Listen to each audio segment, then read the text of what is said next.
messages to different groups of people in this country. I can't tell you how much I sympathize with the way everybody has had to endure this. Just a few years into his reign, King Charles III has officially passed the torch to his son, Prince William, and daughter-in-law, Catherine. In a move both unexpected and momentous, the monarch said, "My reign ends now," signaling the dawn of a bold new chapter for the British monarchy. But was Charles ready to relinquish the throne? Could William and Kate be the modern monarchs the world was waiting for? Join us as we unravel why King Charles decided to take such a shocking decision. King Charles' illness. Behind the shining lights of royal events and perfectly worded press releases, a very different story was quietly unfolding. King Charles had been secretly fighting a much more serious illness than the public ever knew.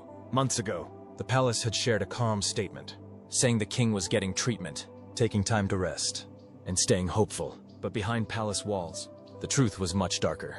It started with small signs. He seemed more tired than usual, missed a few official events, gave shorter speeches, and left early. But those closest to him saw more worrying changes.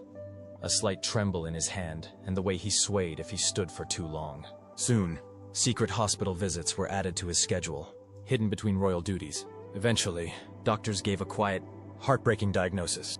Cancer, and it wasn't the kind that gave much time. The moment everything changed came on a cold afternoon at Sandringham. After weeks of fading strength, Charles collapsed during a private meeting. He sank into a chair before anyone could help. The only person there was Prince William. That moment broke through the carefully guarded royal image. That night, doctors told the family the harsh truth. His illness was moving faster than they had feared. "You have months, not years," they said, as a king and as a man. The next morning, Charles called William to his private room. No guards, no aides, just father and son. Charles sat quietly, looking at a photo of his grandchildren. "I want to be there for them," he said softly. "I want to see them grow, while I still can." What made the decision even more painful was Catherine. She had just turned a corner in her own cancer battle. Watching her struggle and recover had deeply moved Charles. It filled him with pride, but also sorrow. He knew the country couldn't handle two royals fighting the same private war. A senior aide said the king finally accepted that he couldn't both lead a country and fight for his life. So he made the choice, not out of weakness, but out of love. Love for his family, and for the time he couldn't buy back. The hardest conversation came later, not at the palace, but at Highgrove, in Charles' private study. The room smelled faintly of wood polish and old books. Over the years, it has seen political meetings, family talks, and quiet thinking. But that day, it witnessed something far more personal. William arrived in the late afternoon. The staff had already been sent home. The silence in the house was no accident. Charles stood by the window, looking out at the garden he had spent decades growing. He didn't turn when William came in. "You can't just walk away from the crown." "Father," William said, tense. "Not like this. The country still needs you." Charles stayed quiet for a moment. Then he turned, and for the first time in years, William didn't see the king. He saw a tired man, nearly at his limit. His shoulders were slumped, his eyes red. When he tried to speak, his voice broke. "I'm not walking away," Charles whispered. "I'm choosing what little time I have left." Tears rolled down his face. "Every morning, I wonder if I'll make it through the day without falling. I can't be the king this country deserves anymore, but I can still be a grandfather." He looked William in the eyes. "I need to see my grandchildren grow up. That's all I want." William clenched his jaw. His heart was torn between duty and love. The king in him wanted to follow tradition, but the son in him remembered his mother's fading voice, remembered how grief had already stolen too much time, and now it threatened to do it again. Then Catherine stepped into the room. She didn't choose a side. She didn't say much. She just reached for William's hand, grounding him with her quiet strength. That small act shifted everything. William's eyes filled with tears. His voice shook. "All right," he said. "I'll do it, but not for the crown, for you." So was the decision made through ceremony, a royal speech, or through a promise? Let's find out. The emotional speech. The blue drawing room had seen many important moments, but never one like this. It was the same room where Queen Elizabeth used to give her calm and cheerful Christmas speeches, lit by soft holiday lights. But today the mood was very different. The chandeliers glowed above a quiet, serious event. Cameras were ready. The curtains were closed. Only a few trusted aides stood nearby, silent and tense. The stillness in the room felt heavy, as if everyone knew history was about to shift. King Charles stood in the center, just below a large portrait of his mother. His hands shook slightly as he opened the parchment in front of him. Normally calm, his voice trembled with emotion. Looking straight into the camera, eyes shiny with unshed tears, he began to speak. "I have carried the duties of service and tradition for most of my life," he said. "But now it's time to hand over that responsibility." He stopped, gathering himself for the next line. "I am abdicating the throne." At first, no one reacted. The words were too powerful to take in right away. Then from behind the camera, a quiet sob broke the silence. Even the most seasoned palace staff, men who had served for decades, wiped away tears they never expected to shed. Charles kept going, slowly and carefully. "I name Prince William and his wife Catherine as my successors. They will take on all royal responsibilities, starting immediately." With those words, centuries of tradition were broken. There would be no slow handover, no long wait, just a sudden, clean decision. A father giving the crown to his son. To those truly listening, this speech wasn't just formal. It carried deep sadness and urgency. "My time," he said, "is now measured not in years, but in moments." That line hit hard. It was a quiet truth hidden behind a polished speech. Charles wasn't stepping down because of politics or pressure. He was running out of time. When the camera stopped rolling, the room stayed completely still. Some staff members, who had served 3 monarchs, stood frozen in disbelief.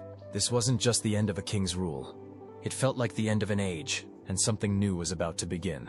While the news still echoed through Buckingham Palace, William and Catherine quietly walked into a private sitting room near the king's gallery. No aides, no cameras, just the two of them, sitting side by side, too stunned to speak. The future of the monarchy now rested on their shoulders.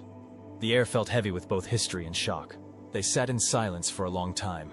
Finally, Catherine whispered, "Are we ready for this?" Her voice shook.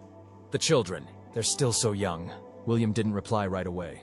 He stared into the fire, jaw clenched, eyes lost in thought. He had always known this day would come, but not like this. Not with his father's voice still echoing in his ears. Not before his 50th birthday. He wasn't mourning the title. He was mourning the time they thought they still had. Later that evening, they gathered their 3 children in their private family space. There was no official tone, no royal words, just 2 parents on a couch, speaking to their kids. George sat up straight, sensing that something serious was happening. Charlotte leaned into Catherine for comfort, while little Louis fidgeted, unsure why everyone seemed so sad. "Grandpa's stepping down," William said gently. "And now, Mommy and I will have to take on more, a lot more." George frowned slightly, then nodded with a surprising calm. "I understand, Papa. I'll help you," he said, mature beyond his years.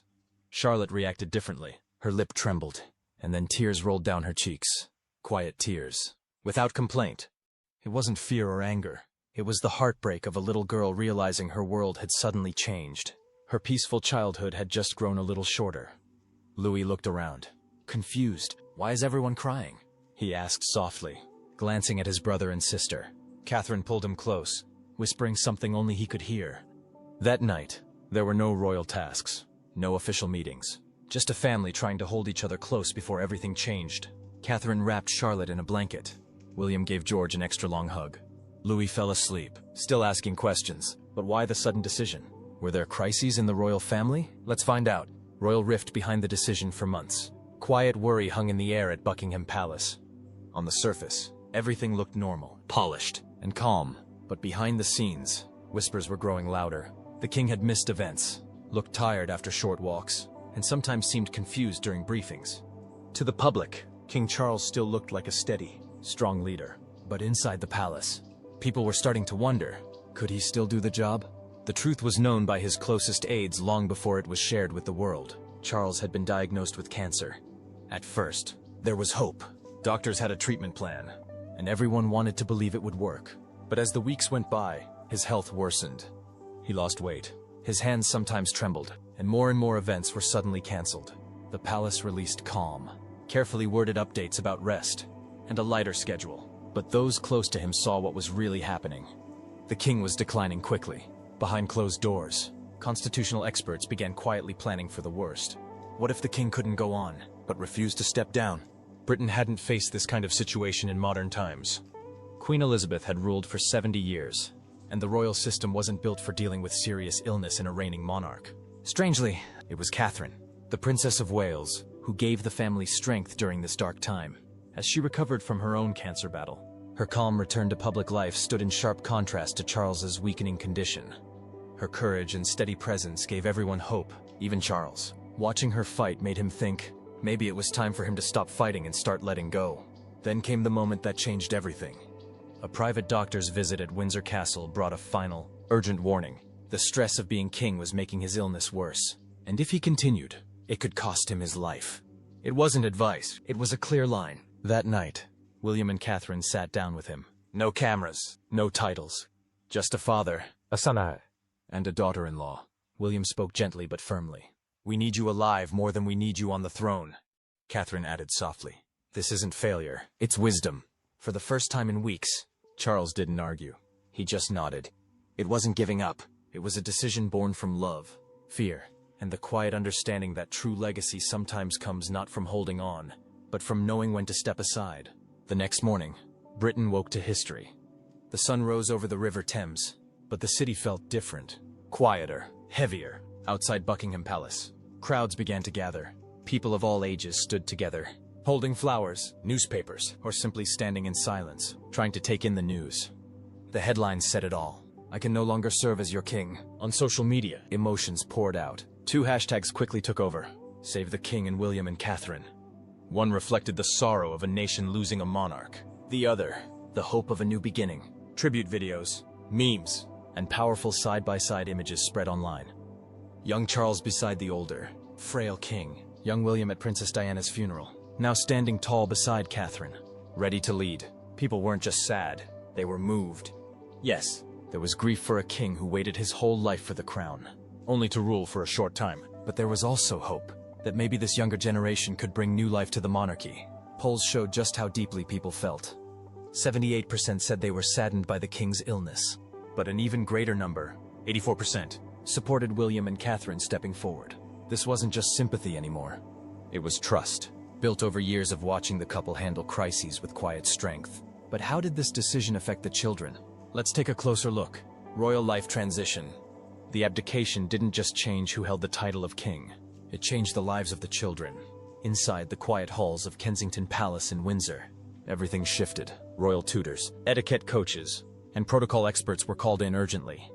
The Wales children weren't slowly introduced to royal life anymore. They were thrown into it. They were trained, taught, and closely watched.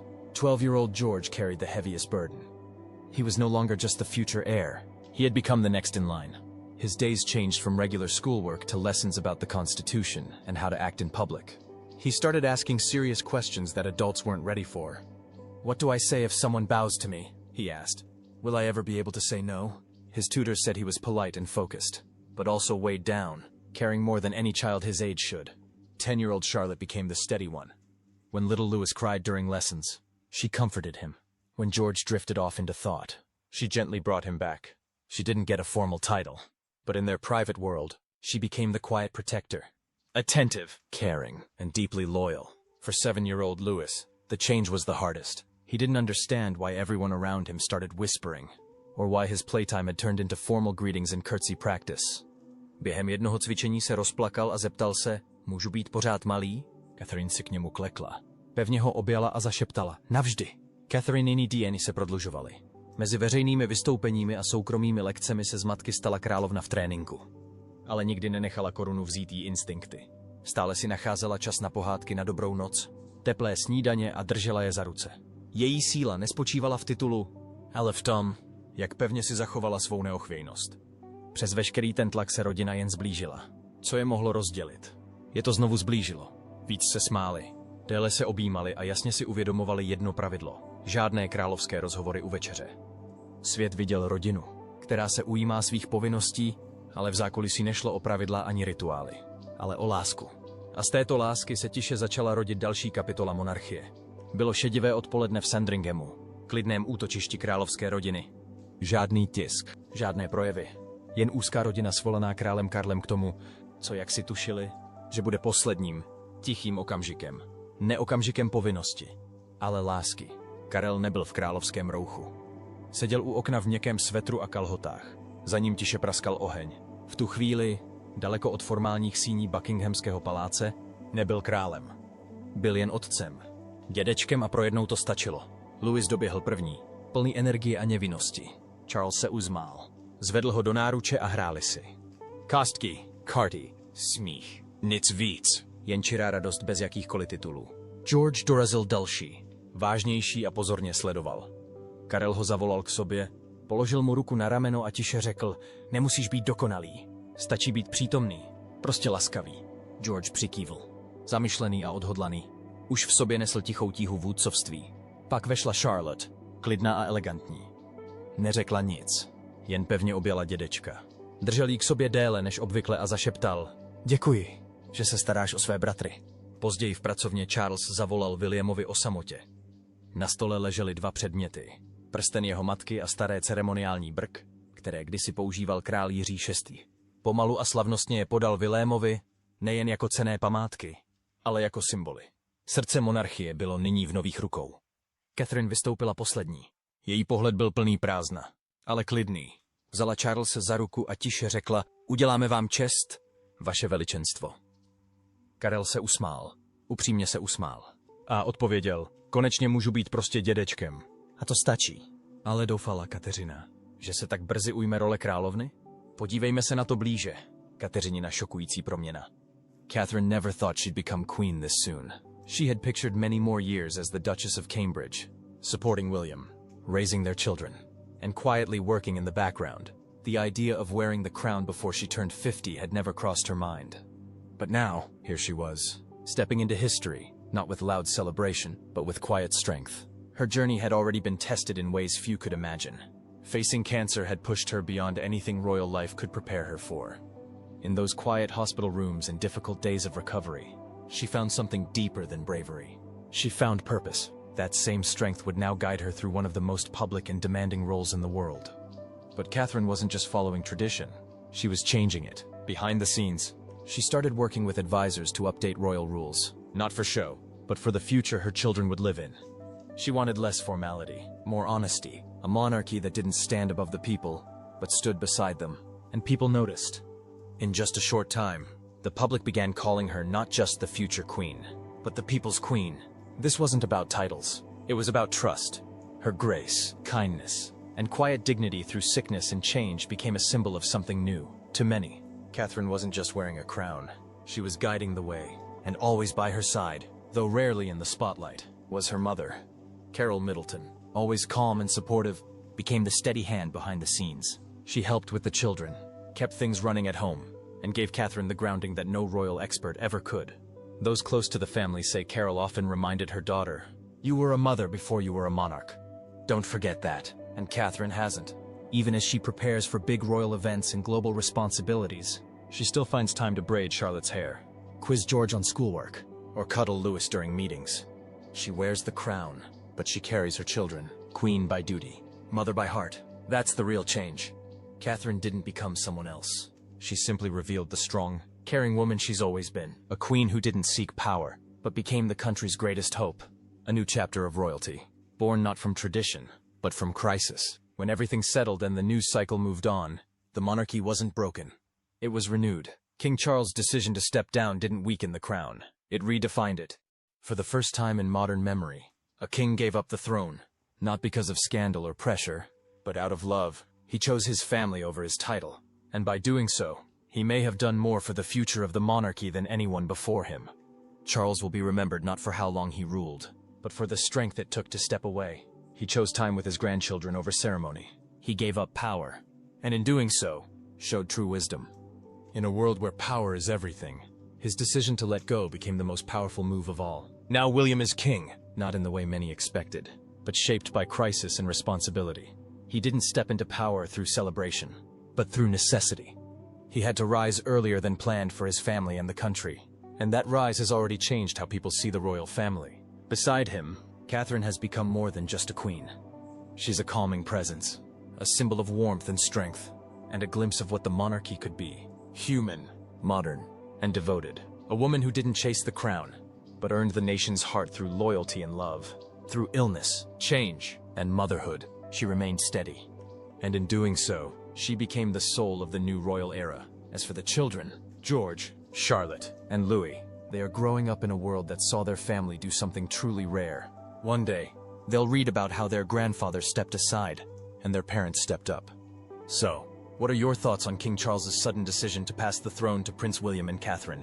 Share your thoughts with us in the comments section. Don't forget to like and subscribe.